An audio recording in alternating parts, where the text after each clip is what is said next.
Hola, ¿Peter?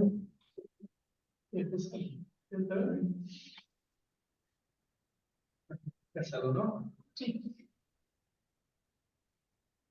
Bueno, muy buenos días a todos. Un placer enorme poder retomar este ciclo de charlas COFEI NOA UCSE con el capítulo sede Jujuy de la Universidad Católica de Santiago del Estero. Hoy tenemos dos charlas para dar continuidad a este ciclo. Se trata, la primera, que va a dar el doctor Antonio Musso, profesor de nuestra Casa de Estudios, el proyecto de declaración de la sociedad civil sobre el derecho humano a la paz, y a continuación el doctor Max Gregorio Cernadas, una épica de la paz, orígenes de la política de seguridad externa argentina. Está con nosotros el doctor Norberto Consani. Muchas gracias, doctor, por acompañar este ciclo de charlas desde la construcción de este espacio del Consejo Federal de Estudios Internacionales. Ayer hablábamos de la importancia que tiene el COFEI en el proceso de internacionalización de las universidades del noroeste argentino, especialmente las universidades que tenemos la carrera de Relaciones Internacionales, y es necesario que tengamos, que recordemos y que tengamos conciencia quienes somos docentes y alumnos y graduados del noroeste argentino, que en este caso puntual hay que reconocer el accionar del Instituto de Relaciones Internacionales de la Universidad Nacional de La Plata, del Consejo Federal de Estudios Internacionales y los docentes que apoyan la internacionalización y la federalización de los estudios en la Argentina. Y aquí tenemos nosotros la persona que ha traído ese proceso de mano del doctor González, que es el doctor Antonio Musso. El doctor Antonio Musso es profesor de Derecho Internacional Público y de Derechos Humanos en la Universidad Católica de Santiago del Estero, secretario de la Red Federal de Estudios sobre el Derecho Humano a la Paz, del COFEI, director ejecutivo de la Asociación Española para el Derecho Internacional de los Derechos Humanos, doctor en Derecho Internacional y Relaciones Internacionales por la Universidad Autónoma de Madrid, Complutense, perdón, de Madrid, y además hay que recordar esto, vuelvo a insistir en, gracias al doctor Antonio Musso, docentes, la Universidad Católica Santiago del Estero tiene el privilegio y el placer de contar con este proceso de internacionalización que vino de la mano del IRI, del COFEI, con el doctor González, ¿no? Hay que darle su reconocimiento, porque gracias a eso hoy no solamente las carreras de Relaciones Internacionales de la UCSE en la sede de Santiago del Estero y en la sede de Jujuy gozan de un proceso muy interesante de internacionalización, sino que además lo estamos haciendo en la dirección del proceso de integración regional del Mercosur, como debe ser, ¿no? Con la misión de la Universidad Católica de Santiago del Estero de ser fruto de ese proceso de construcción de los estados en nuestro país, y si hay un proceso interno muy fuerte de identidad latinoamericana, nace en la ciudad madre de ciudades de Santiago del Estero, y no por casualidad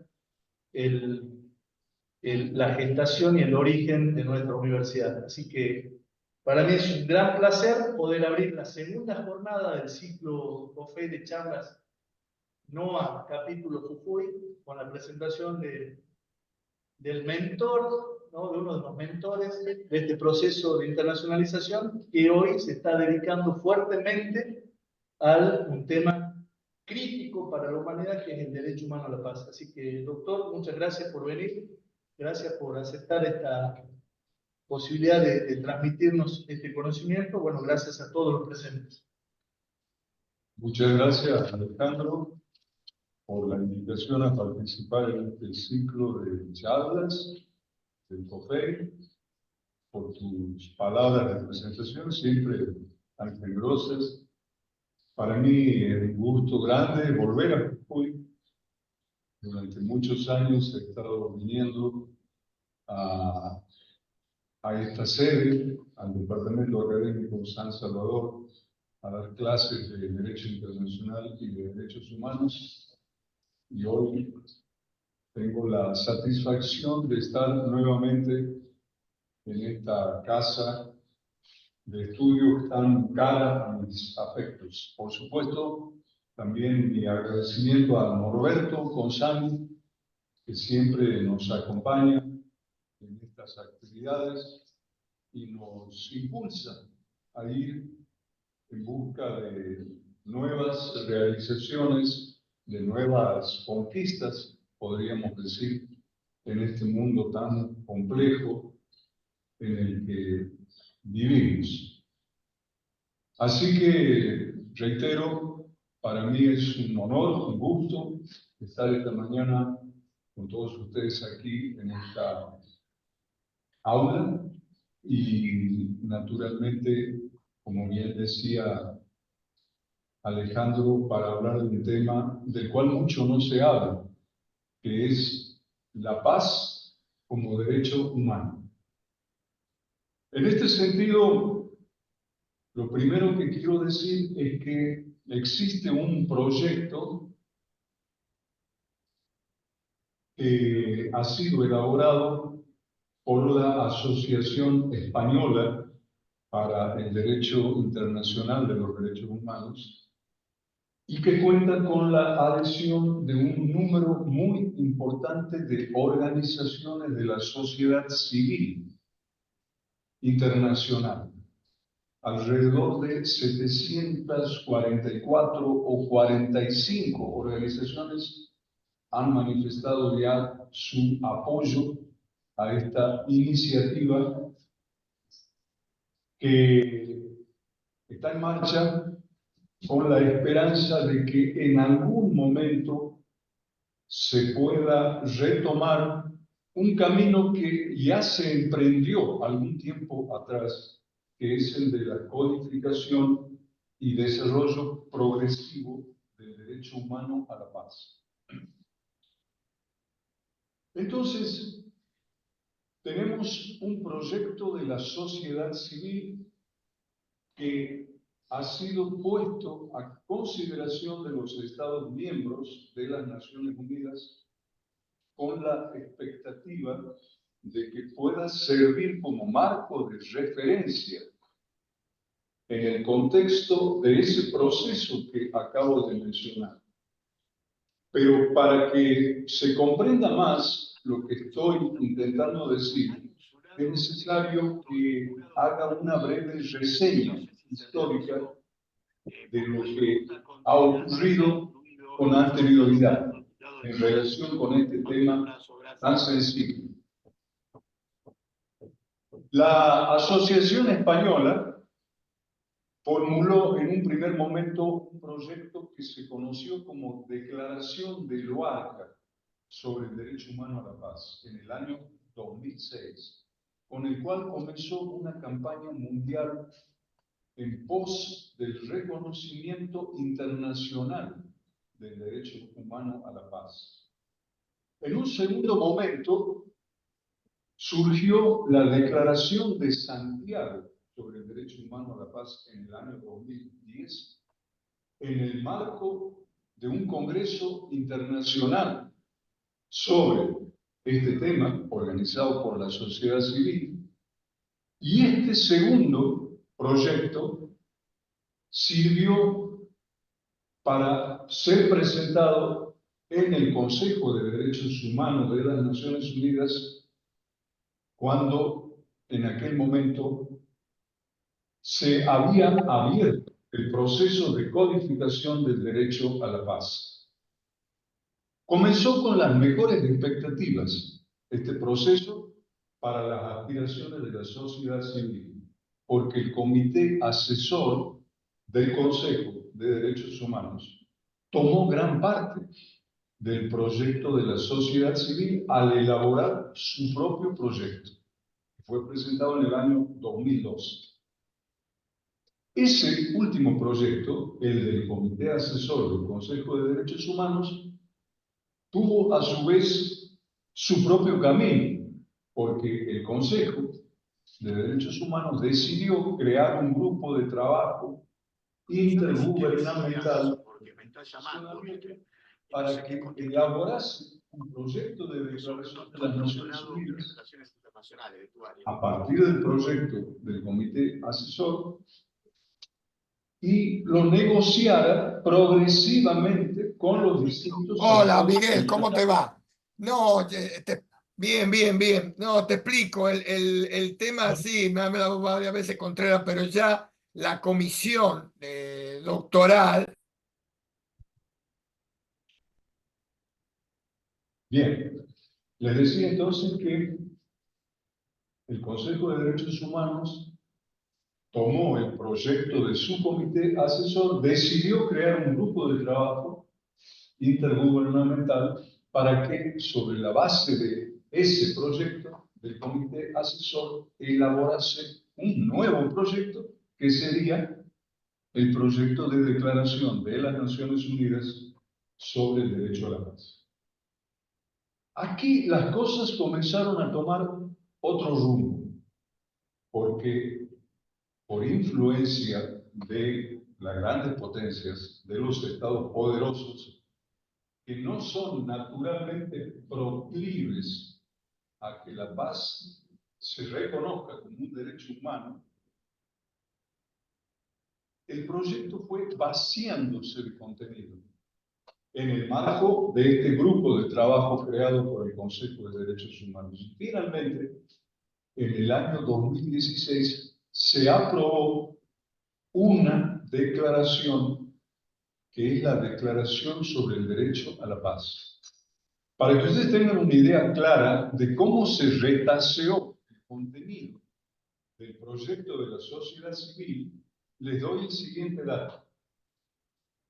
Ese proyecto, el de la sociedad civil, constaba de 15 artículos, mientras que la Declaración sobre el Derecho a la Paz, finalmente aprobada, primero en el Consejo de Derechos Humanos y luego por la Asamblea General de las Naciones Unidas, solo tiene 4 artículos. El más importante, podríamos decir, es el primero, que dice que toda persona tiene derecho a disfrutar de la paz de tal manera que se promuevan y protejan todos los derechos humanos y se alcance plenamente el desarrollo. En definitiva, lo que hace este artículo es poner en relación los 3 pilares fundamentales de las Naciones Unidas, que son paz y seguridad, derechos humanos y desarrollo, pero no reconoce el derecho a la paz como un derecho humano, porque no utiliza la expresión derecho humano a la paz, ni tampoco incorpora los elementos constitutivos de ese derecho humano fundamental. De manera que si bien se puede considerar la declaración de 2016 un paso adelante, no satisface las aspiraciones de la sociedad civil internacional. La Asociación Española para el Derecho Internacional de los Derechos Humanos siguió adelante con su proyecto, lo actualizó en distintas ocasiones. La última de ellas fue en el año 2023. De modo que el proyecto de Declaración Universal sobre el Derecho Humano a la Paz de 30 de enero de 2023 es la última versión de esta iniciativa a la que me estoy refiriendo. Voy a decir en síntesis lo que contiene este proyecto de la sociedad civil. Comienza diciendo quiénes son los titulares del derecho humano a la paz. Pero antes de mencionarlos, me parece que es necesario aclarar que el proyecto se basa en una concepción positiva de la paz. Es decir, se piensa la paz no simplemente como la mera ausencia de guerra, sino también como la ausencia de violencia económica, social y cultural. Y se señala que la paz, así concebida, requiere de un proceso dinámico, positivo, participativo, en el que se aborden las causas profundas de los conflictos oportunamente y además se diseñen y se pongan en práctica medidas preventivas de manera uniforme y sin discriminación. Esta concepción positiva de la paz ya está presente en la Declaración y Programa de Acción sobre una Cultura de Paz de 1999, que fue un instrumento aprobado en ese momento por la Asamblea General de las Naciones Unidas. Y lo que hace nuestro proyecto, me permito llamarlo así, es simplemente tomar esa idea con algunas variaciones.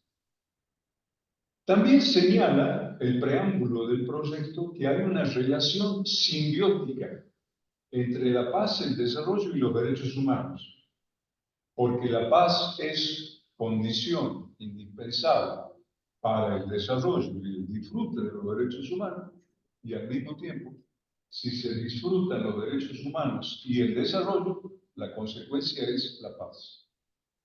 Ahora vuelvo al punto de quiénes son titulares de este derecho fundamental. Todas las personas, los pueblos, los grupos, las minorías y, en definitiva, toda la humanidad. Aquí ya notamos un cambio importante, porque hay otros instrumentos internacionales anteriores que hablan del derecho a la paz, pero solo enfocándose en su dimensión colectiva, es decir, como derecho de los pueblos. Aquí estamos poniendo más bien el acento en la dimensión individual. No es solo un derecho de los pueblos, sino que también y ante todo es un derecho de todas las personas. Además de ser un derecho de todos los grupos y de las minorías. ¿Quiénes son los principales deudores de este derecho? Naturalmente los estados y las organizaciones internacionales. Y en este punto el proyecto hace hincapié en la necesidad de reformar la composición y el funcionamiento del Consejo de Seguridad de las Naciones Unidas para que cumpla debidamente la responsabilidad primordial de mantener la paz y la seguridad internacionales que le confiere la propia Carta de las Naciones Unidas. Avanzando un poco más en el análisis del proyecto, tengo que decir que señala que los elementos constitutivos del derecho humano a la paz ya están señalados en la Carta de las Naciones Unidas, así como en el Pacto Internacional de Derechos Civiles y Políticos, el Pacto Internacional de Derechos Económicos, Sociales y Culturales y otros tratados internacionales de derechos humanos. Agrega el proyecto que las personas pueden hacer valer estos elementos con o mediante, mejor dicho, presentaciones ante los órganos creados en virtud de tratados de derechos humanos de las Naciones Unidas o ante tribunales regionales de derechos humanos, como por ejemplo la Corte Interamericana de Derechos Humanos, o bien acudiendo a los procedimientos especiales del Consejo de Derechos Humanos. Y aquí, en este tramo de nuestro instrumento, podemos leer algo que es muy importante y consiste en lo siguiente: todas las personas que son víctimas de agresión, genocidio, apartheid, racismo, discriminación racial, otras formas de intolerancia, colonialismo, neocolonialismo, colonialismo y otros crímenes internacionales merecen una especial atención como víctimas de violaciones del derecho humano a la paz. Este es un punto muy importante, porque fíjense, cuando la Federación de Rusia invadió Ucrania, todo el mundo dijo, aquí hubo una violación de la soberanía, de la integridad territorial, que son principios que están consagrados, la soberanía, la integridad territorial, en el derecho internacional, en la Carta de Naciones Unidas. Pero nadie dijo que hubo una grave violación del derecho humano a la paz en perjuicio del pueblo ucraniano y de las personas que componen ese pueblo víctima del crimen de agresión. ¿Cuáles son los elementos constitutivos del derecho humano a la paz? Son varios. Solo me voy a detener en algunos de ellos como para que ustedes tengan una idea de cuál es el contenido material de nuestro derecho a la paz. Educación en la paz y los derechos humanos. Hay que educar para la paz. Y esto significa crear identidades desligadas de la violencia, por ejemplo. Seguridad humana, que es la seguridad centrada en las personas, en las comunidades. No es tanto la seguridad del territorio, de las fronteras, sino la seguridad de las personas que viven de un lado y del otro de una frontera. Esto no significa que dejemos de lado la seguridad del Estado. No, son dos ideas complementarias. La seguridad del Estado complementa la seguridad humana y a su vez la seguridad humana también es un complemento de la seguridad nacional o seguridad del Estado. Pero claro, en la seguridad humana se amplía la gama de actores que participan y principalmente nuestra participación es un componente fundamental. ¿Qué es básicamente la seguridad humana? Vivir liberados del temor y de la miseria o de la necesidad. Freedom from fear y freedom from want. Estar libres de una cosa y de la otra. Desarme. Este es un punto central. Nuestro proyecto, el de la Asociación Española, que es compartido por tantas otras organizaciones de la sociedad civil, dice que las personas y los pueblos tienen derecho a reclamar a sus gobiernos, al gobierno de sus estados, que se comprometan a un desarme internacional gradual, efectivo, verificado por las Naciones Unidas. Luego se postula la eliminación de las armas de destrucción masiva o de efecto indiscriminado, incluyendo naturalmente las armas nucleares, químicas y biológicas. Se señala que los estados establecerán zonas de paz y libres de armas de destrucción masiva y se insta a los estados a hacerse partes en el Tratado de Prohibición de las Armas Nucleares. Este tratado fue adoptado en julio de 2017.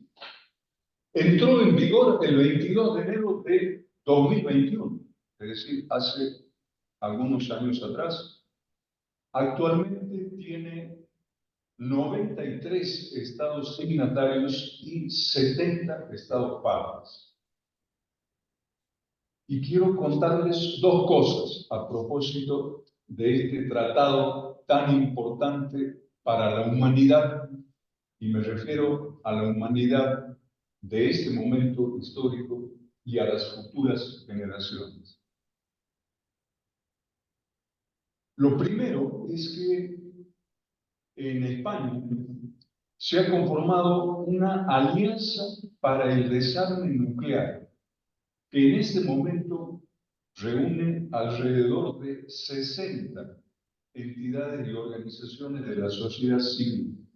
¿Qué busca esta alianza? Que España se adhiera al tratado sobre prohibición de las armas nucleares. ¿Cómo comenzó la historia?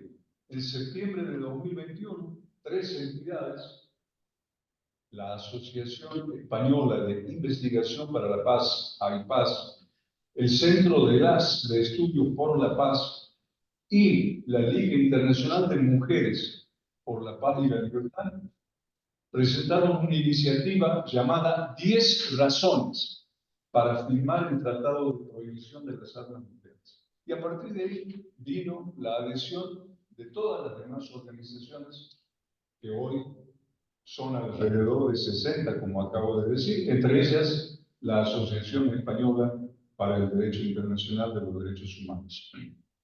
Todavía no han logrado su propósito, es decir, todavía España no es Estado parte en el tratado, pero ahí está la fuerte presión de estas organizaciones intentando de que España se anime a dar ese paso. Ahora, ¿qué pasa con Argentina, con Brasil, con el Mercosur? Porque recordemos que el Mercosur es zona de paz y libre de armas de destrucción masiva. Fue declarado como tal en 2 oportunidades, a fines del siglo XX y más recientemente en el 2014 por el Parlasur. Bien, Argentina fue uno de los 122 estados que en su momento votaron a favor de la adopción del Tratado sobre Prohibición de las Armas Nucleares, allá en 2017. Pero luego no lo firmó. Y sigue Argentina en esa situación, es decir, no es Estado parte en el tratado. Brasil lo firmó el mismo día en que se abrió el tratado de la firma, el 20 de septiembre del 2017, ahí estuvo Brasil poniendo la firma, pero no lo ratificó. Mientras que Uruguay, Paraguay y Venezuela lo firmaron y lo ratificaron. Y me permito agregar que en el año 2023, en el marco del examen periódico universal que se lleva a cabo en el ámbito del Consejo de Derechos Humanos, en el ámbito del examen periódico universal referido a Argentina, a nuestro país se le recomendó que se hiciera parte en este tratado sobre prohibición de las armas nucleares. En realidad, Argentina en ese proceso recibió 287 recomendaciones, de las cuales aceptó prácticamente todas, menos 14.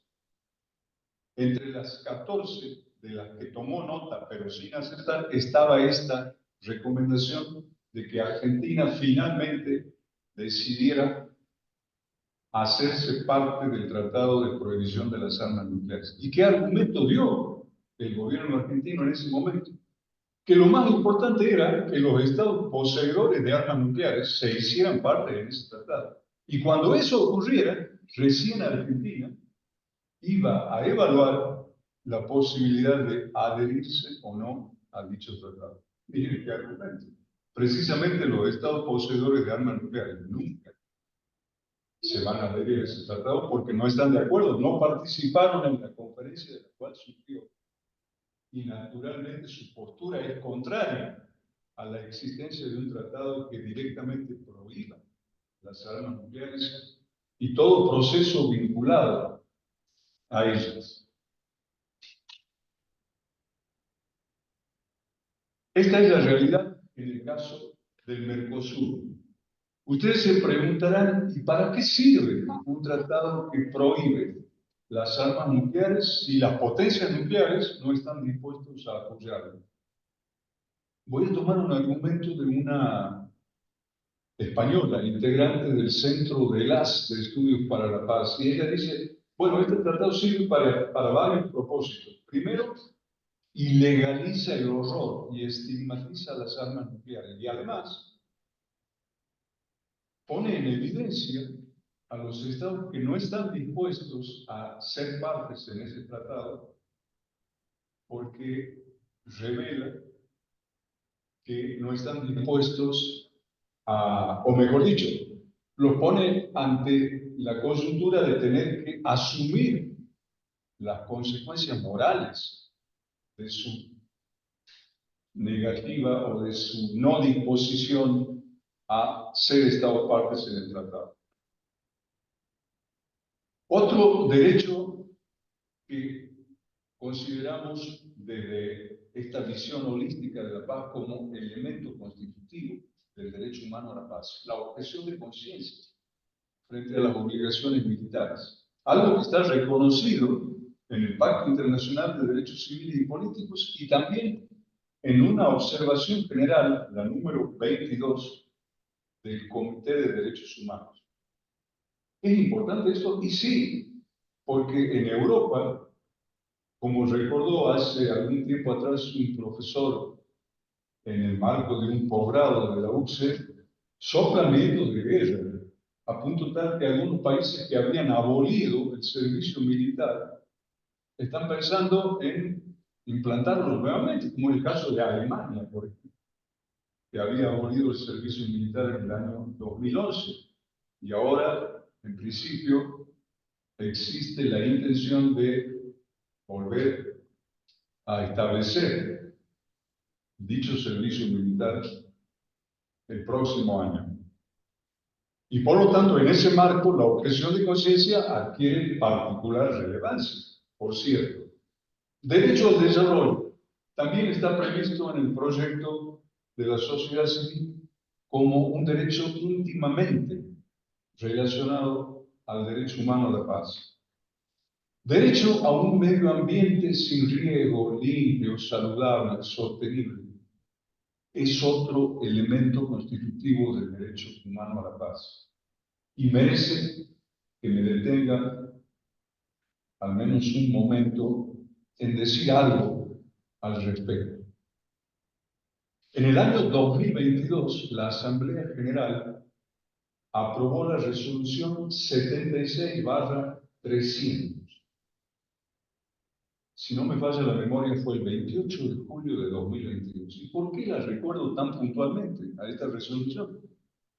Porque dice que la Asamblea General reconoce el derecho a un medio ambiente limpio, saludable y sostenible como un derecho humano. Eso es exactamente lo que la sociedad civil internacional quiere que se haga con respecto al derecho a la paz. Que se apruebe una resolución por la Asamblea General de las Naciones Unidas diciendo lo mismo. Se reconoce que el derecho a la paz es un derecho humano. Es decir, que haya de una vez por todas un instrumento internacional que lo diga con todas las letras, que la paz es un derecho humano. Porque, ¿cuál es la diferencia entre decirlo así y decir derecho a disfrutar de la paz? Que al poner el acento en ese calificativo de humano, se está poniendo en primer plano la dimensión humana que tiene la paz. ¿Quiénes son las víctimas de la guerra? La población civil. Lo estamos viendo en Gaza y en tantos otros lugares donde hay conflictos armados. Es la población civil la principal víctima de cualquier conflicto armado. Hombres, mujeres, niños, particularmente mujeres y niños. ¿Ocurrirá eso algún día? Es nuestra esperanza. Después voy a volver sobre este tema.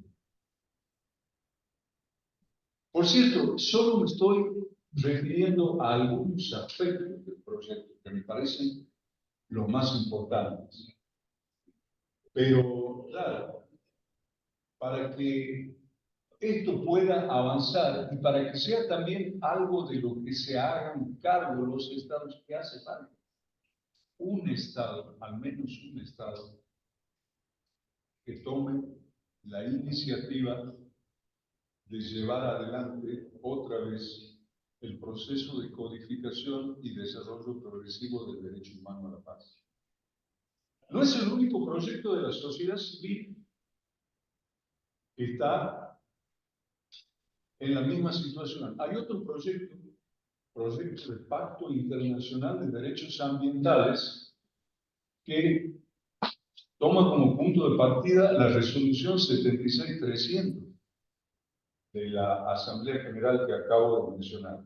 Ese proyecto de Pacto Internacional de Derechos Ambientales, que sería el tercer pacto de derechos humanos de las Naciones Unidas, ha sido elaborado por el Centro Internacional de Derecho Ambiental Comparado, que dirige el profesor francés Michel Preur, y del que forman parte 28 personas de 15 países diferentes. Es un proyecto muy cercano a nuestro proyecto sobre derecho humano a la paz. Y también requiere que un Estado se decida a tomar esa iniciativa y llevarla al plano de los órganos codificadores de Naciones Unidas. No es tarea simple ni fácil. Hay estados negacionistas del derecho humano a la paz y no hace falta que lo mencione. Ustedes saben cuáles pueden ser. Aquellos que ven en que si la paz es finalmente reconocida como un derecho humano, eso significa un recorte a su poder militar. Pero la sociedad civil tiene otras aspiraciones, justamente por lo que acabo de decir. Los que mueren cuando hay guerras son principalmente las personas civiles.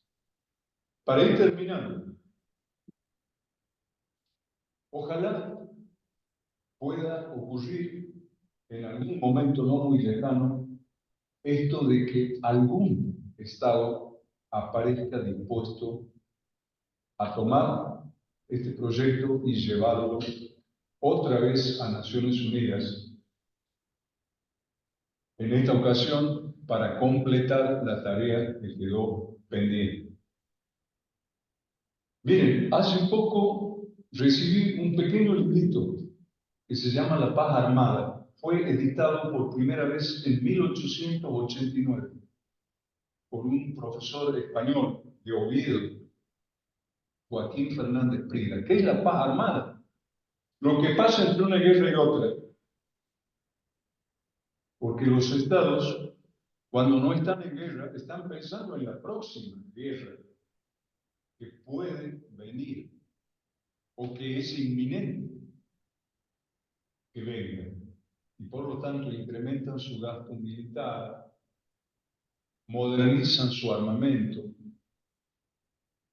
están en el negocio de la venta de armas y están haciendo todo aquello que es exactamente lo contrario de lo que la humanidad necesita, porque, volviendo por última vez al desarme, los recursos liberados por el desarme pueden ser aquello que el informe del Programa de las Naciones Unidas de 1994, del cual surge el concepto de seguridad humana, llamó el dividendo de la paz.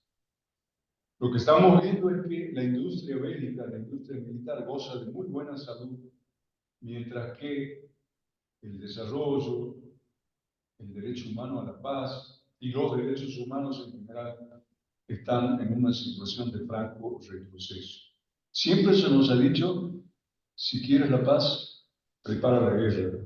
Si vis pacem, para bellum. Y me parece que lo que tenemos que hacer es lo que dijo y siempre dice Federico Mayor Zaragoza. Si vis pacem, si queremos la paz, para verbum, prepara la palabra. En definitiva, la paz significa diálogo, entendimiento, cooperación mutua, búsqueda de consenso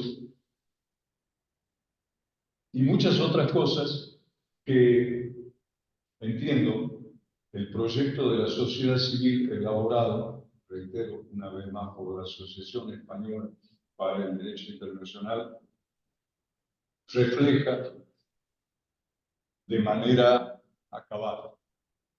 Bien, con esta palabras concluyo mi intervención, agradeciendo nuevamente a Alejandro por este encuentro en la querida San Salvador de Jujuy y en el departamento académico San Salvador.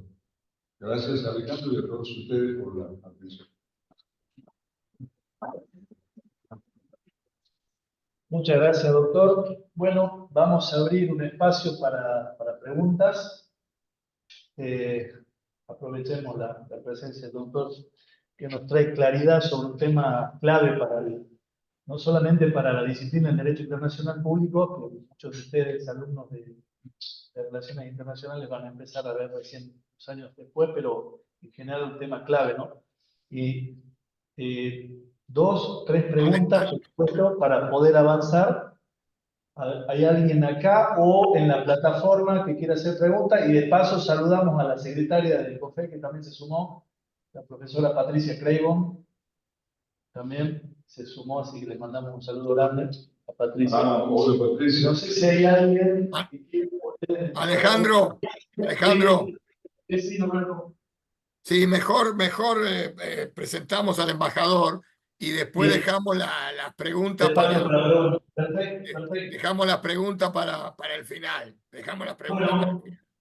¿Cómo no? Presentamos ahora al doctor, entonces, Maximiliano Gregorio Cernadas, politólogo y diplomático de carrera desde 1983. Cumplió numerosas misiones alrededor del mundo y diferentes destinos. Por ejemplo, en Bonn, Düsseldorf y Berlín, donde abrió la embajada argentina en el año 2000, embajador ante Hungría, Croacia, Bosnia y Herzegovina en el periodo 2016-2020.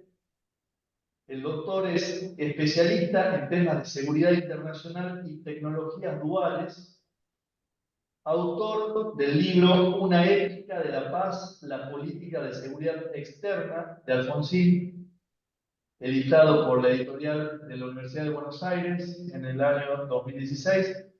Además, columnista del diario La Nación desde el año 2010, conferencista y académico, miembro del Club Político Argentino.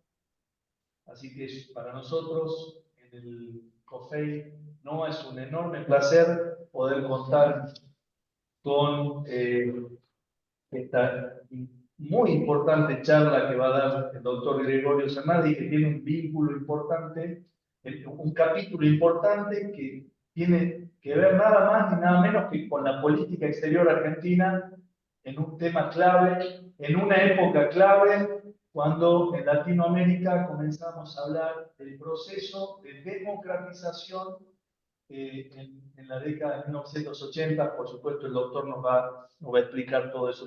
Bienvenido, doctor, al COFEI NOA capítulo Jujuy. Muchas gracias. Bueno, buenos días a todos. En primer lugar, quiero agradecerle a Norberto, a Alejandro, a Milagros y al resto de los organizadores por haberme invitado, haber preparado este encuentro y por supuesto a todos los presentes ahí, a los que están conectados con este Zoom, por la paciencia de escucharme y seguir esta reunión, este diálogo. Además, bueno, me gustaría, por supuesto, agradecer y felicitar al doctor Musso por una brillante exposición, realmente sumamente interesante, una iniciativa apasionante. Y yo, en realidad, no me voy a dedicar a los temas actuales de la política de seguridad externa de Argentina, sino más bien, y de alguna manera complementamos con la exposición del doctor Musso, me voy a dirigir más bien a los pilares de la política de seguridad externa argentina, es decir, dónde están las raíces de la política de nuestro país, de dónde venimos, y eso nos va a orientar mucho hacia dónde vamos. Yo le voy a hablar sobre la política de seguridad externa argentina por los siguientes motivos. En primer lugar, porque es una de las pocas políticas de Estado que existen en la Argentina.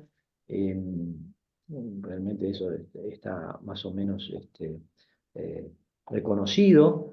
En segundo lugar, se trata de una política que está relacionada con un tema esencial, es el tema, digamos, prioritario, el tema número uno de la agenda internacional, que es la seguridad. La seguridad, como ustedes ya sabrán, que son estudiantes avanzados, es la vida o la muerte de los estados, de modo que no puede haber otro tema más importante y prioritario en la agenda de un país o del mundo. En tercer lugar, esta es una política poco conocida en la Argentina.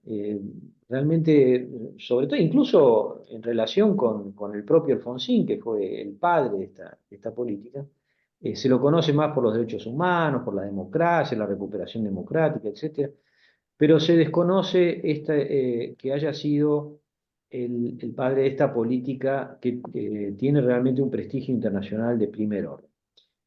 Y en último, la última razón por la cual le voy a hablar de esto es por una muy práctica y concreta, es porque desde su inicio en el año 84, trabajé yo personalmente en esta política, por supuesto en esa época como un joven diplomático, ¿no?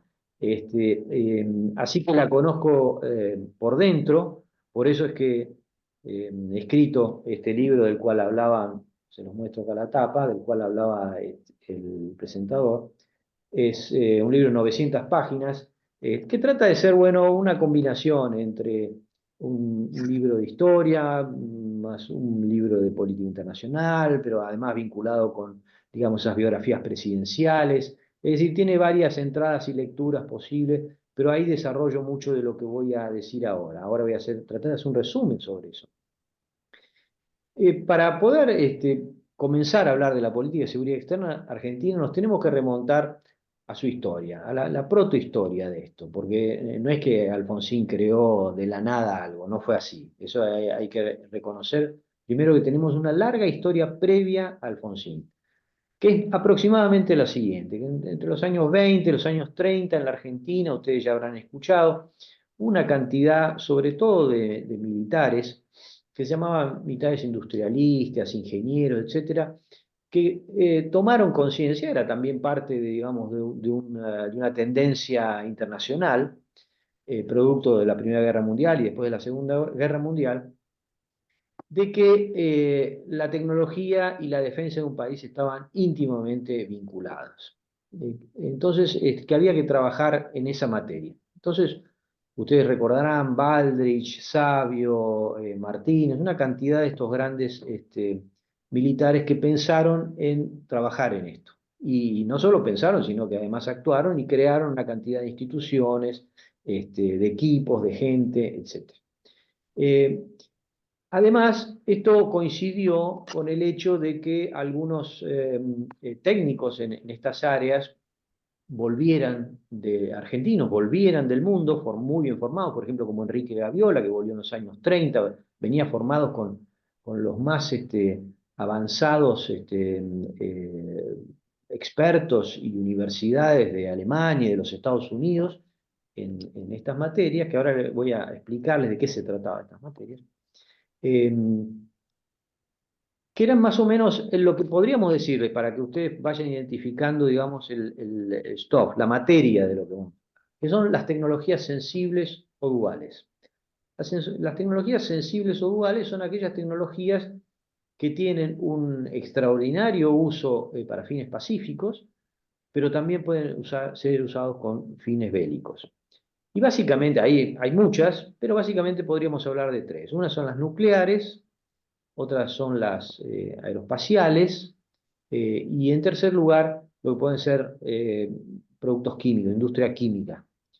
Las tres pueden ser usados para el mal, para la guerra, pero tienen extraordinarias aplicaciones pacíficas, y eso es muy importante para la Argentina, y eso es lo que vieron estos generales o militares industrialistas, que era necesario contar con este tipo de desarrollos. Así que se comenzó en los años, sobre todo a partir de los años, fines de los años 40, empezó el desarrollo, sobre todo en materia nuclear, que fue de los más avanzados, y también coincidió, así igual coincidiendo también con la tendencia mundial, como les decía antes, con el hecho de que durante la Segunda Guerra Mundial y al fin de la Guerra Mundial, las principales potencias, en primer lugar Estados Unidos, pues Rusia, pero también Inglaterra y otros países, se ocuparon de, como una especie de headhunter, ¿no? De cazadores de cabezas, de tratar de conseguir a aquellos técnicos, científicos, expertos más avanzados en todas estas tecnologías duales. Por supuesto, la mayoría eran alemanes, pero también había de muchas otras nacionalidades, italianos, franceses, húngaros incluso. Por ejemplo, los Estados Unidos, que fueron los que más captaron, la mayor cantidad de gente que captaron, por ejemplo, Wernher von Braun, para todo lo que fue luego el desarrollo de la NASA, fue el padre de la NASA en los Estados Unidos. Wernher von Braun había trabajado en el desarrollo de las B-1 y las B-2.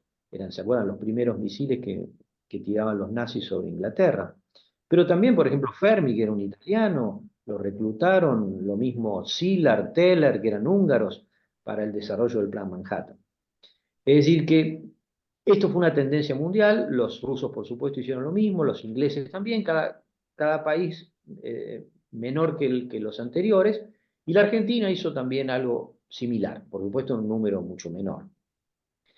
Y acá vinieron algunos técnicos, digamos, de gran calidad, que hicieron desarrollos muy importantes, pero hubo uno que marcó de alguna manera el ritmo del desarrollo argentino, que fue Ronald Richter. Ronald Richter lo trajo Perón a fines de los años 40, era un físico nuclear austríaco, que lo convenció a Perón de que él iba a poder lograr, si le daban los recursos, desarrollar la tecnología de lo que se llama la fusión nuclear, a diferencia de la fisión. La fisión es cuando se parte el átomo, la fusión es cuando se unen los átomos. La fisión ya era un desarrollo, una tecnología ya muy conocida en el mundo, era sobre la base de la cual se había desarrollado las bombas de Hiroshima y Nagasaki, pero la fusión era una tecnología todavía prácticamente no estaba desarrollada, de modo no se sabía cómo conseguirla.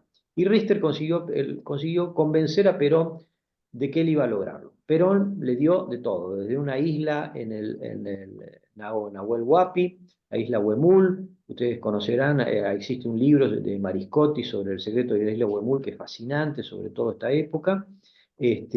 Ahí trabajó durante muchos años con cantidades de excentricidades, de pedir pianos de cola, seguridad, que nadie pudiera entrar, etcétera, etcétera, cantidades de dinero. Perón le dio todo lo que le pidió Richter, hasta que en el año 51 este hombre lo convenció a Perón y Perón anunció al mundo que la Argentina dominaba la tecnología de la fusión de los átomos, que era prácticamente como decir, tenemos la posibilidad de hacer una bomba H, lo cual, imagínense el impacto que causó en el mundo.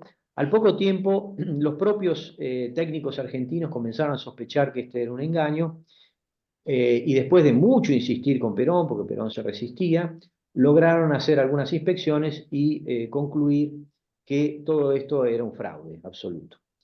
Lo cual ¿por qué fue importante? Porque fue el punto de partida para una Comisión Nacional de Energía Atómica Argentina en serio. Es decir, empezar a trabajar en serio con gente seria, que eran la mayoría, eran prácticamente casi todos argentinos. Así comenzó el desarrollo nuclear argentino. El desarrollo nuclear argentino fue extraordinario, tuvo un avance fantástico, no les voy a poder aclarar aquí todo, pero bueno, fue avanzando hasta llegar al año 83, a fines del año 83, pocos días antes de que Alfonsín asumiera el gobierno, hasta llegar a que se anunció pocos días antes de esto, del gobierno de Alfonsín, que la Argentina podía enriquecer uranio. Ustedes saben, esto tiene una significación en materia de seguridad mundial muy alta. Es una tecnología muy delicada que muy pocos países aún hoy dominan. Entonces serán 10, alrededor de 10 en el mundo. La mayoría son los que tienen las bombas atómicas. Que básicamente, para decirlo en pocas palabras, el enriquecimiento de uranio consiste en lo siguiente. Si uno enriquece un poco el nivel muy bajo de enriquecimiento de uranio, lo puede usar como un estupendo combustible para reactores experimentales y mejorar la reacción también de los reactores de potencia, es decir, los que producen energía. Pero si uno enriquece mucho más, puede con eso producir una bomba. Ahora, ¿qué pasaba en la Argentina? Estos tres grandes campos de desarrollo de tecnologías sensibles o duales hacia el fin del gobierno militar estaban sumamente avanzados. Como les dije antes, en pocos días antes de Alfonsín, anunciábamos al mundo que enriquecíamos uranio. Es decir, es como decir, podemos hacer una bomba atómica. Además, era Vox Populi, si bien era un proyecto secreto, estaba el proyecto de Cóndor. El proyecto Cóndor era el proyecto del desarrollo de un vector, es decir, un misil capaz de enviar una carga de cualquier tipo, pacífica al espacio, pero también militar, a alrededor de 1000 kilómetros de distancia. ¿Se imaginan eso? Es como decir, además de poder hacer la bomba, podemos hacer el misil para enviarla, para tirarla, arrojarla. Y además se estaba muy avanzado en materia de desarrollo de la industria química a través de la fuerza del ejército. Pero ¿qué pasaba? Estos tres grandes campos de desarrollo de tecnologías sensibles o duales se manejaban de una manera absolutamente hermética durante el gobierno militar. Tan hermética que incluso estaba compartimentada, es decir, la Marina era la dueña, digamos, del desarrollo nuclear y de la Comisión Nacional de Energía Atómica, la Fuerza Aérea era la dueña del desarrollo aeroespacial y del proyecto Cóndor, y el ejército eran los dueños de la industria química a través de fabricaciones militares. Es decir, que había un secreto total sobre lo que hacían, si bien era obvio y está comprobado que nunca pensaron en hacer ninguna bomba, ni ningún misil para tirar la bomba a ningún lado, ni armas químicas, ni nada de eso, sino con fines absolutamente pacíficos que son extraordinarios y buenísimos. No hace falta que les explique para qué sirven todas estas cosas en tiempos de paz. Pero lo que ocurría era que esto despertaba suspicacias, sospechas, no solo en la Argentina, sino en todas partes del mundo. Se imaginan los Estados Unidos, decían, esto es peligrosísimo. ¿Qué es lo que pueden hacer esta gente? No sabemos qué quieren hacer, qué pueden hacer, hasta dónde. Brasil, se imaginan, los militares brasileños, porque Brasil estaba también bajo un gobierno militar, corrían atrás de todo esto, porque ellos estaban bastante más atrasados, pero estaban sumamente preocupados y asustados, y empezaron también a desarrollar una suerte de carrera para tratar de alcanzarnos en este campo.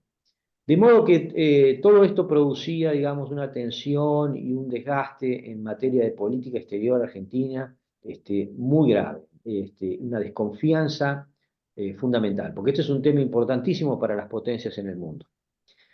De modo que Alfonsín heredó esto, se encontró con digamos, un poder prometeico gigantesco. Esto no sé si han visto la película Oppenheimer, pero les recomiendo que la vean para poder entender lo que les digo.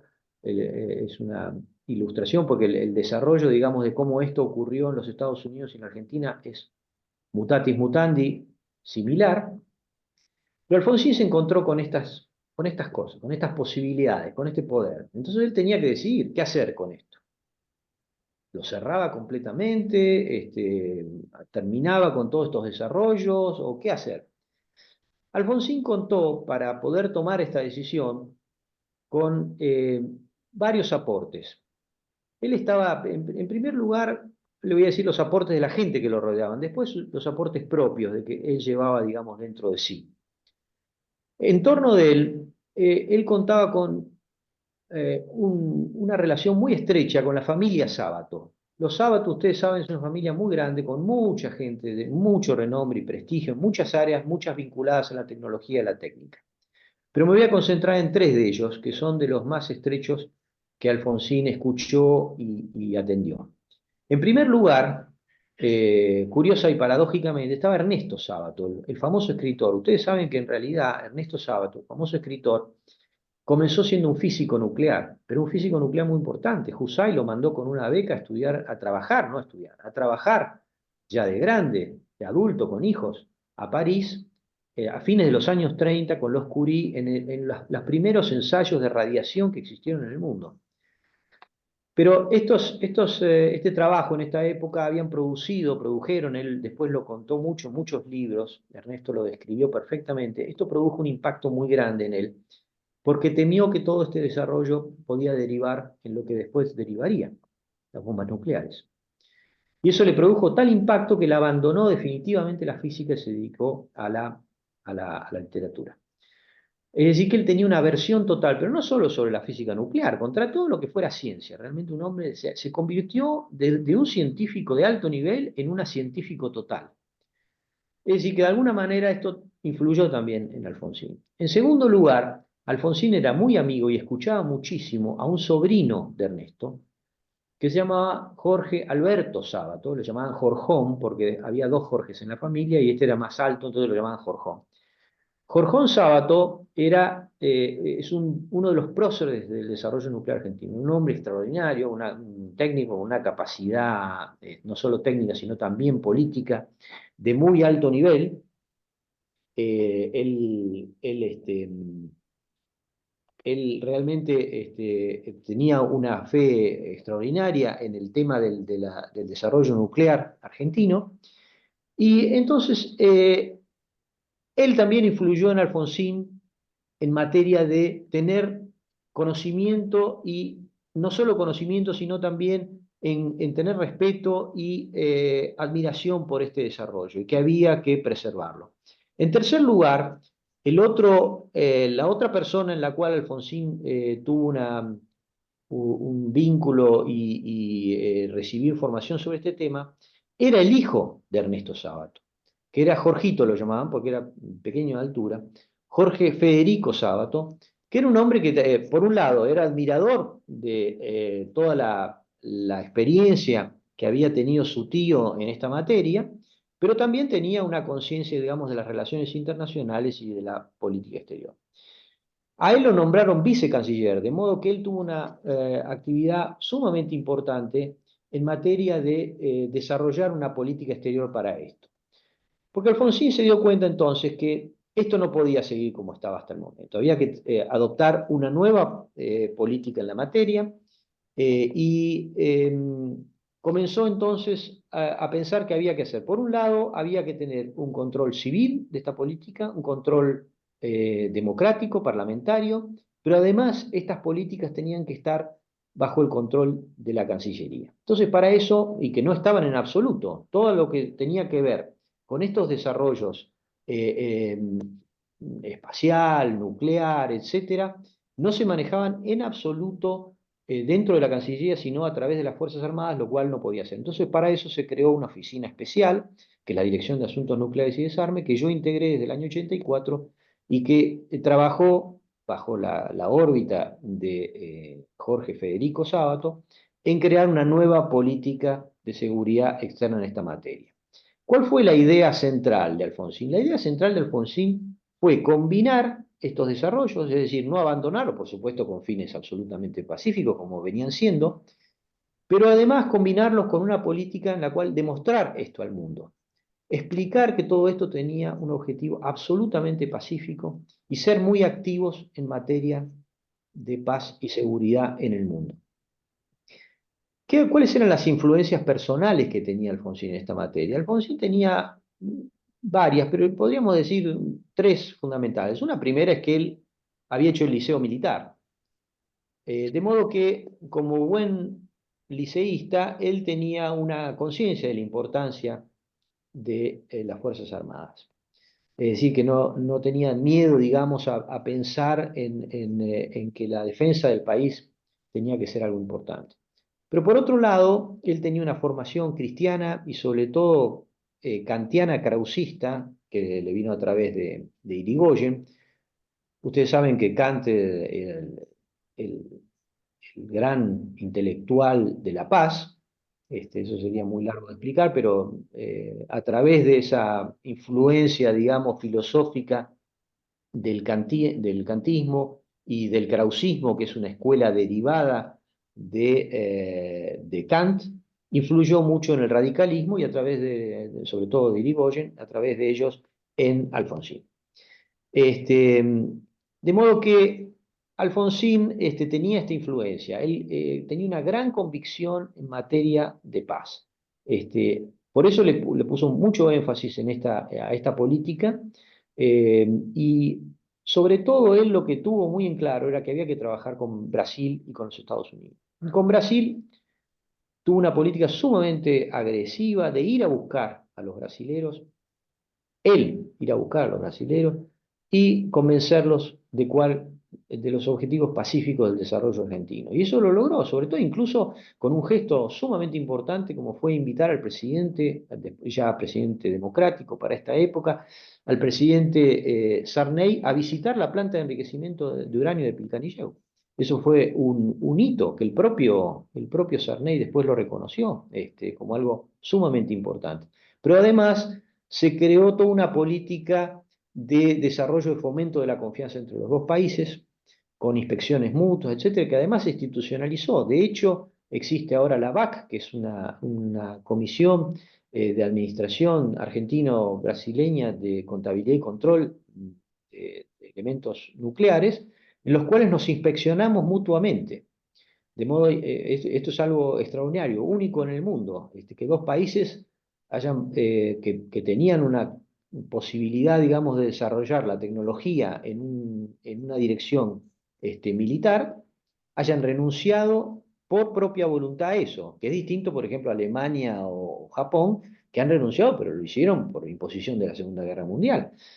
En la Argentina lo hizo de una manera voluntaria, unilateral, autónoma, renunciar al uso militar de la energía nuclear.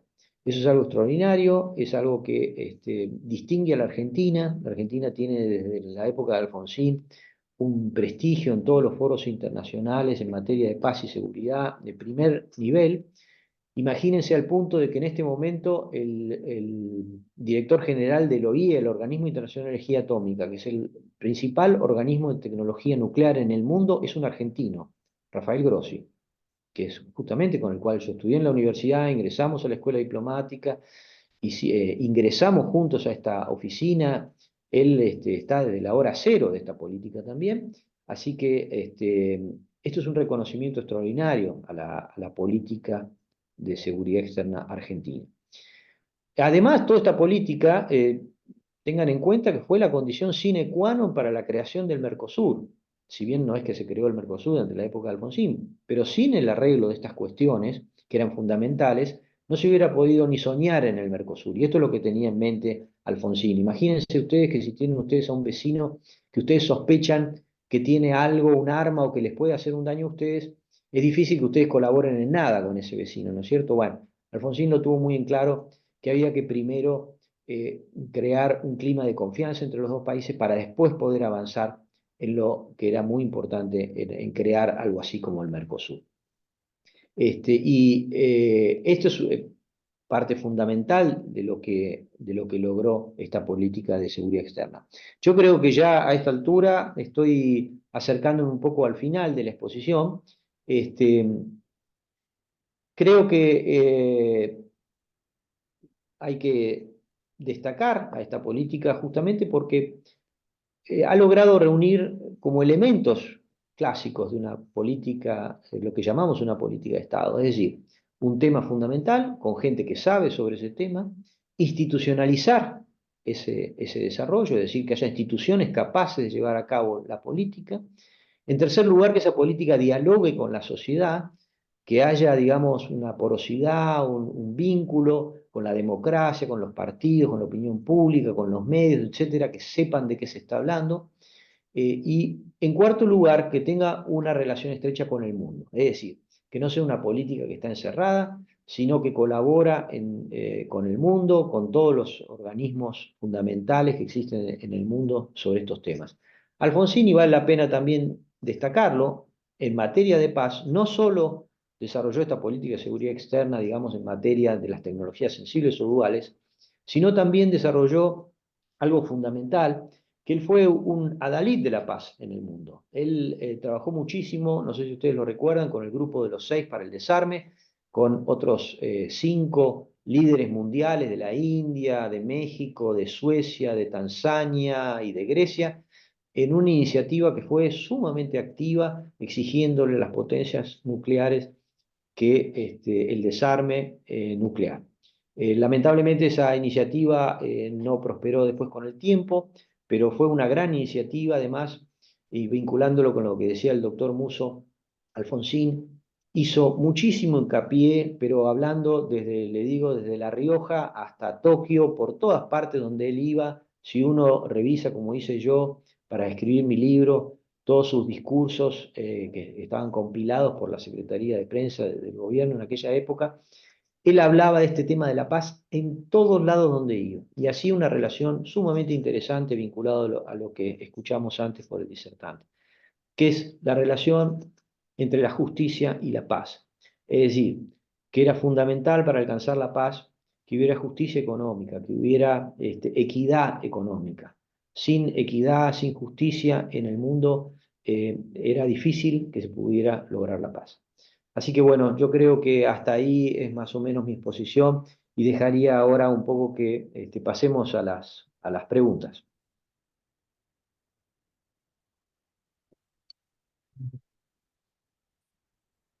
Muchas gracias, doctor Cernadas. Bueno, ahora, para quienes están en la plataforma y quienes están acá de forma presencial en la sede de Jujuy de la UCE, tenemos un espacio para preguntas. Hemos visto que nuestros alumnos atentamente están tomando nota, así que me imagino que ya hay preguntas. Muchas gracias, doctor Musso, muchas gracias, doctor Cernadas. Bueno, dos temas muy relacionados. Bueno, la parte importante, lo que dijo el doctor Musso sobre la Declaración Civil del Proyecto Humano, del Derecho Humano a la Paz, y el doctor Cernadas con también anécdotas interesantes de la historia de la política exterior argentina sobre seguridad. Así que me imagino alguna pregunta por acá. Para el doctor Musso, sí. ¿Por qué creo que en algunos países quieren volver a implementar otra vez la intervención militar de nuevo? ¿Y qué lleva a estos países a querer tomar esa decisión si ya lo habían sacado, lo habían necesitado? El temor a una nueva confrontación bélica que involucre el escenario europeo, naturalmente a las grandes potencias también, incluso de manera directa. Digamos, la amenaza que representa Rusia luego de la invasión a Ucrania es algo que está en el ánimo de los países en Europa, y naturalmente la propia OTAN también maneja esa hipótesis. No estamos diciendo que sea algo que vaya a suceder, pero en el horizonte se ve como algo que puede ocurrir, algo probable. Por lo tanto, desde esa perspectiva se están haciendo todos los preparativos, volviendo a la idea de paz armada, entre los cuales aparece el servicio militar obligatorio como algo que otra vez mira como un componente importante. Así que es el temor a una nueva guerra. Recordemos todo lo que hemos estado viendo en los últimos años, el ingreso de nuevos miembros a la OTAN, incluso Argentina está ahí ahora con esta idea de ser un aliado global de la OTAN. Así que todo eso está en el escenario de las hipótesis, pensando en el futuro. La amenaza nuclear ha estado presente más que nunca, desde febrero de 2022, cuando Rusia comete un acto de agresión contra Ucrania. Y es algo que constantemente aparece en las relaciones internacionales, por ahora en el plano discursivo, pero ustedes saben que un principio fundamental del derecho internacional es la prohibición de la amenaza o el uso de la fuerza. Y hoy estamos asistiendo a un tiempo, a una era en la que la amenaza, nada menos que la amenaza nuclear, está dando vueltas constantemente. Incluso a ese tema se refiere Rafael Grossi, quien mencionaba a Maximiliano Gregorio Cernadas en su intervención, que es el director del Organismo Internacional de Energía Atómica, incluso por la posibilidad de un accidente en una central nuclear como la de Zaporizhia, por ejemplo, que creo que es la más grande de Europa. Así que todo eso está ahí latente. y en definitiva nadie habla de paz. Es como que el mundo está pensando en que puede haber una nueva confrontación, una nueva guerra, y muchos están pensando en eso. ¿Cómo se dice con los países de superarse militarmente en este caso, siempre mejoran sus armamentos? Exactamente. El incremento del gasto militar ha sido notorio en los últimos años, además de la modernización de armamentos, incluyendo la modernización de las armas nucleares. Mientras tanto, los compromisos internacionales, el Tratado de No Proliferación Nuclear, por ejemplo, artículo 6, este Tratado de Prohibición de Armas Nucleares, el de prohibición completa de los ensayos nucleares, que todavía no ha entrado en vigor, están ahí mostrando el camino, pero hay estados que no recorren ese camino precisamente, sino más bien el inverso. Y este es el problema. Esos estados son los mismos que, hablando del derecho humano a la paz, no ven a este derecho ni siquiera como un derecho humano e intentan minimizar su importancia. Gracias, doctor. ¿Otra pregunta? Yo tenía una pregunta para el doctor. Para el doctor Cernadas. Quería saber, o sea, ¿qué piensa usted? ¿Por qué ya a Argentina no se lo ve tanto como buscando técnicos, científicos avanzados para crear bombas nucleares como se lo hacía en la época de Argentina? ¿Escuchó, doctor? No, lamentablemente escucho muy bajito. Si me lo puede alguien repetir un poco más fuerte. Sí, quería saber qué pensaba usted de que Argentina ahora ya en estos últimos años no se lo ve buscando tantos técnicos y científicos avanzados para crear bombas nucleares, como lo fue en la época de Argentina. Sí, por qué no tenemos en el mundo científico nacional evidencia de que haya técnicos, que haya científicos que busquen resolver, avanzar con el desarrollo nuclear con fines bélicos? ¿Se debe a esto que usted explicó? Me parece que por ahí va orientada la pregunta del alumno. Sí, bueno, este es un tema constante y permanente. Los países deben estar atentos a cualquier desarrollo de estos. En la Argentina, ¿por qué los científicos no pueden dedicarse a desarrollar aspectos, digamos, usos bélicos de la tecnología nuclear o aeroespacial? Eso es imposible porque hay todas organizaciones que se están controlando permanentemente, constantemente, pero además nosotros somos parte de la OIEA, tenemos inspecciones del Organismo Internacional de Energía Atómica, además somos parte de la BAC, con lo cual nos inspeccionamos mutuamente con Brasil, de modo que es imposible que además cualquier desarrollo, digamos, de estas tecnologías con fines militares son sumamente caras, sumamente costosas. Es decir, habría que dedicarle mucho tiempo y muchísimos recursos, lo cual es algo imposible para hacer. Esto no es que un par de técnicos en un laboratorio puedan hacer cualquier cosa de ninguna manera. No existe la manera de que nadie en la Argentina desarrolle esto con fines militares. Gracias, doctor. ¿Otra pregunta? Sí. No, para el doctor Fernanda, Joaquín está hablando. En materia de seguridad, ¿se escucha? Más o menos, pero si me lo puede repetir, creo que Alejandro lo repite y le escucho. ¿Cuál es su opinión respecto al acercamiento que tiene el actual gobierno de Argentina en material de seguridad hacia Estados Unidos y el ser socio de la OTAN? ¿Y cómo ve el acercamiento del ejército estadounidense con el portaaviones USS Washington, si no me equivoco, ahora en mayo, y el portahelicópteros francés a Ushuaia en los próximos meses? Ahí el alumno dice cómo usted ve el acercamiento que tiene el gobierno actual del presidente Milei con respecto a los Los hechos temas. lo escuché. Básicamente te respondería, no estoy autorizado para hablar de estos temas, son temas muy actuales que necesitaría autorización para hablar. de modo que no estoy en condiciones de responder este tipo de cosas tan contemporáneas.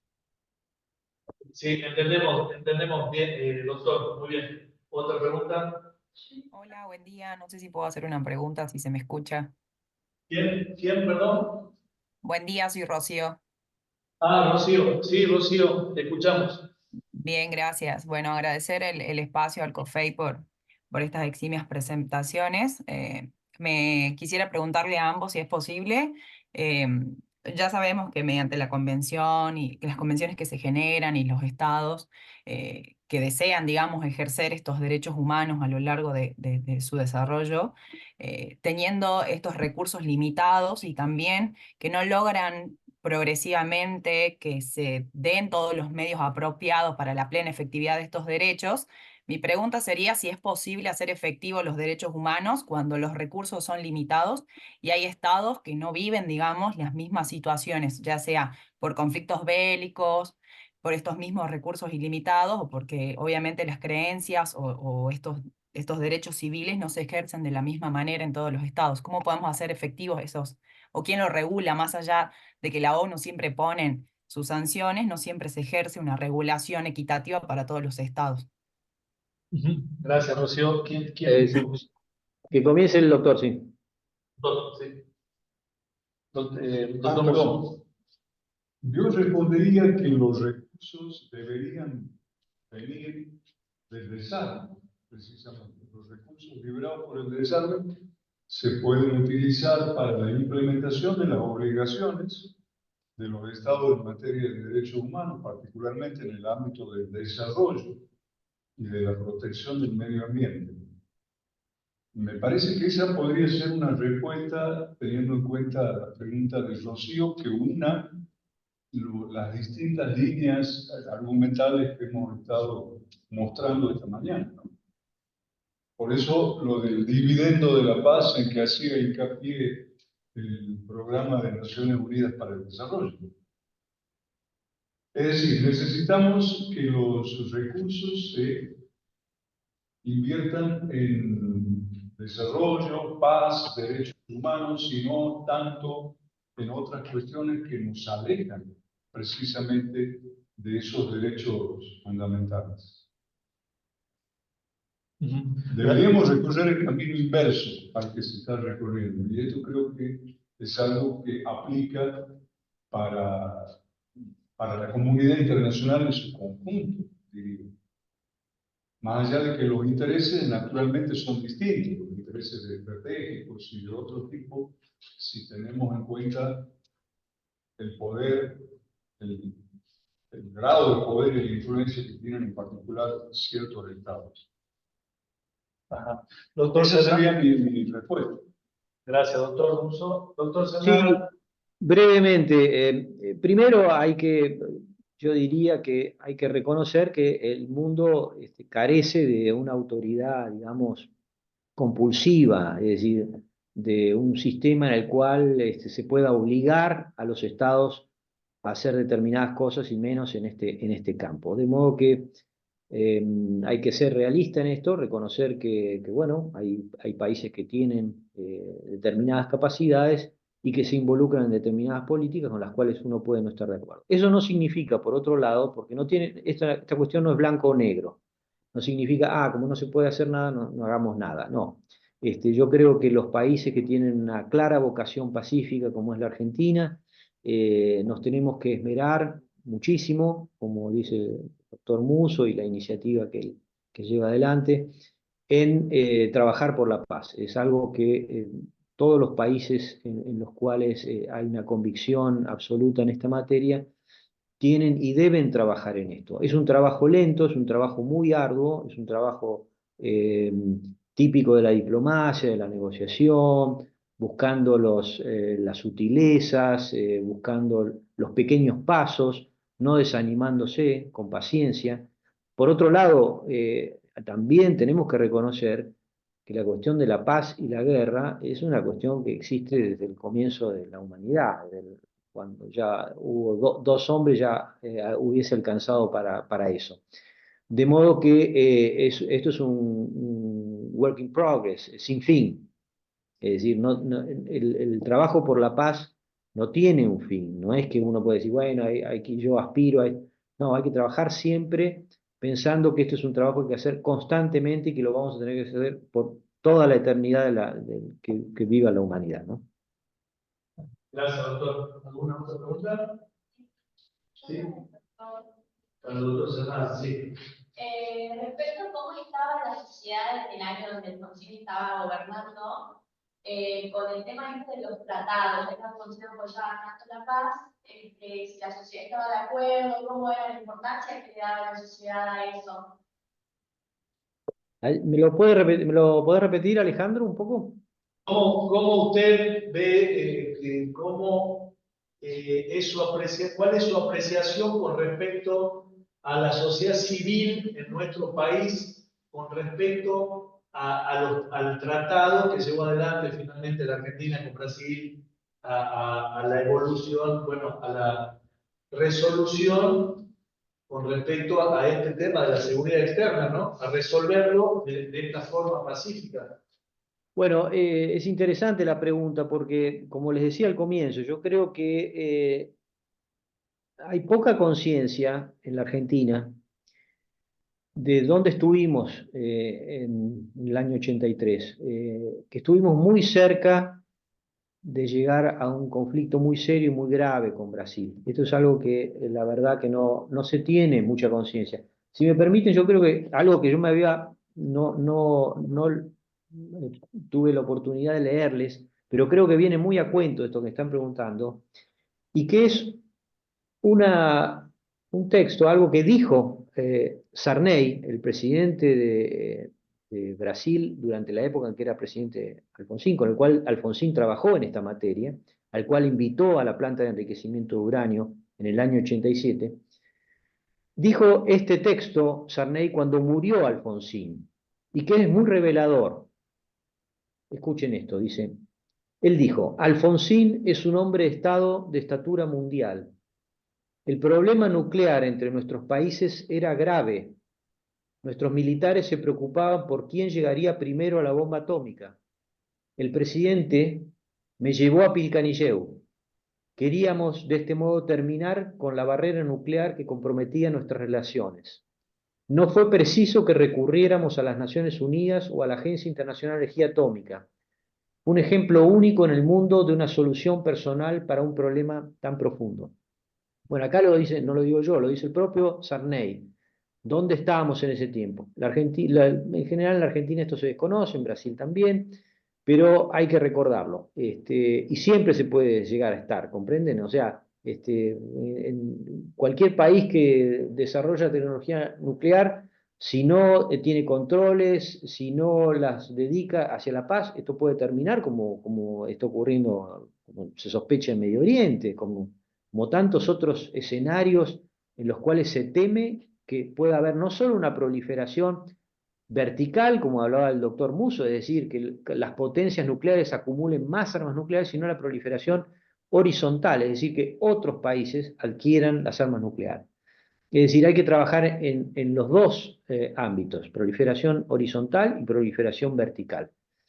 La Argentina, por suerte, aunque la gente en general no lo sepa, incluso algunos expertos del ámbito no lo valoran como corresponde, la Argentina tiene un papel extraordinario en esto, y debemos seguir en ese rumbo.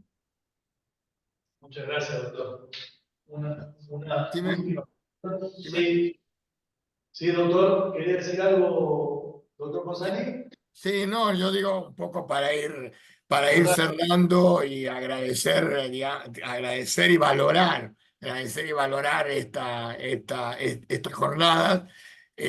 Primero empezando, digamos, por el tema de que ya viene trabajando hace un tiempo Antonio, de hace muchos años. Esto hay que rescatarlo y un poco relacionando con la pregunta de una de las alumnas ahí con respecto a la sociedad civil, incluso lo que hacía referente a más con el tema, digamos, de la concientización. Esto se logra, que no tiene un fin, esto es un trabajo permanente que hay que hacer y creo que viene, por eso, algo que no mencionó Antonio Musso, pero que yo lo voy a comentar ahora, está en proyecto, casi seguro, la próxima firma del presidente de la Universidad de La Plata de crear la Cátedra por la Paz, juntamente con los dos institutos, el IRI, nuestro instituto y el Instituto de Derechos Humanos de la universidad. Así que eso seguramente la presentaremos en nuestro congreso en el mes de noviembre, esa Cátedra de la Paz que ha sido propuesta por el doctor Musso. Y el otro tema que me parece muy interesante, lo escucho, ya lo escuché otras veces, el gran trabajo del embajador, que además ha estado en la génesis, como bien lo describió él, y resalta esta figura extraordinaria de Alfonsín. No tanto, seguramente alguno pensará en términos muy pequeños políticamente hablando, parcialmente hablando, sino que cuando los hombres políticos se transforman en estadistas, pasan, digamos, piensan en las nuevas generaciones. Y yo creo que ese trabajo que se hizo juntamente con Sarney ha sido extraordinario. El ejemplo de Argentina y Brasil ha sido verdaderamente, ha sido y es, hay que remarcarlo, ha sido y es un ejemplo al mundo. Y bueno, eso dio esa situación que un argentino esté al frente de la energía del instituto, digamos, de la Organización de Naciones Unidas para el tema nuclear. Así que yo creo que esto a mí me pone muy bien escuchar este tipo de disertaciones y seminarios, sobre todo en las nuevas generaciones, los que nos están escuchando, tanto presencial como a través del Zoom, creo que son gente nueva que desconoce. Esto a mí, se lo decía yo a Max, personalmente hay un desconocimiento, e insistiremos, así como él decía que Alfonsín recorría el país, el mundo, pregonando esto, nosotros seguramente lo tendremos a Matt como un actor central en la cátedra, digamos, de Derechos Humanos en la Universidad Nacional de La Plata, porque él ha sido un actor desde el campo de la diplomacia para consolidar esta idea que justamente o desgraciadamente en estos tiempos es más necesaria que nunca. Si ya no solo hablamos de un conflicto particular, sino que varios conflictos y próximo, yo lo vengo diciendo hace mucho tiempo, algunos crean que yo exageraba, cada vez más cerca de Hiroshima. Nosotros estamos cada vez más cerca de Hiroshima, haciendo un parangón con ese horror que fue la bomba en Hiroshima. Lo que está pasando es que hay una carrera a quién se arma primero, y sobre todo en regiones tan complicadas como el ejemplo del Medio Oriente. Hemos asistido hace unos días nada más a una situación enormemente complicada y que nada garantiza de cara al futuro que eso se haya, digamos, estabilizado, sino que se ha profundizado. Así que un agradecimiento muy grande, Max y Antonio, porque esto es absolutamente necesario. Y respondiendo en una reflexión general de la alumna, esto no es un objetivo, digamos, para mañana, para pasado, es para siempre. La paz es un objetivo para siempre, porque enfrente está el horror, que ya la humanidad lo vivió. Así que muchas gracias y será hasta la próxima oportunidad, ¿no? Te dejo las palabras finales, Alejandro. Muchas gracias, doctor González, bueno, a todo el equipo de COFEI, a Milagros, a la secretaria Patricia Craybon, a docentes y alumnos asistentes, al equipo de la UCE, a nuestras secretarias también acá, Liliana y Noemí, a todo el equipo del área de computación. Por supuesto, especialmente agradecerle al embajador Cernadas, al doctor Antonio Musso, que está acá presente, e invitarlos a poder seguir avanzando con estas charlas que enfocan tanto en el derecho humano a la paz como en esta parte de nuestra historia que es muy necesaria, como decía el doctor González, que podamos seguir recordando este proceso de esta parte de la política exterior argentina, este blindaje en contra de la violencia, que es un ejemplo para el mundo, y que bueno, felicitarlos por esta iniciativa que están llevando adelante tanto el doctor Musso como el embajador Cernadas, y los invitamos nuevamente a que vengan a Jujuy, en el caso del embajador, que venga a Jujuy a presentar el libro en alguna oportunidad, va a ser para nosotros, para la carrera de Relaciones Internacionales, un enorme placer tenerlo acá en San Salvador de Jujuy, en la UCE. Así que bueno, muchas gracias a todos y seguimos en contacto. Muy amables. Hasta luego. Muchas gracias, excelente.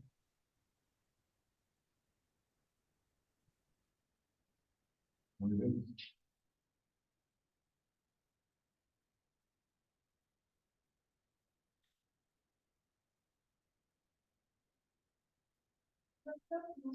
Quedó una pregunta difícil pendiente, ¿no? A ver si... Bueno.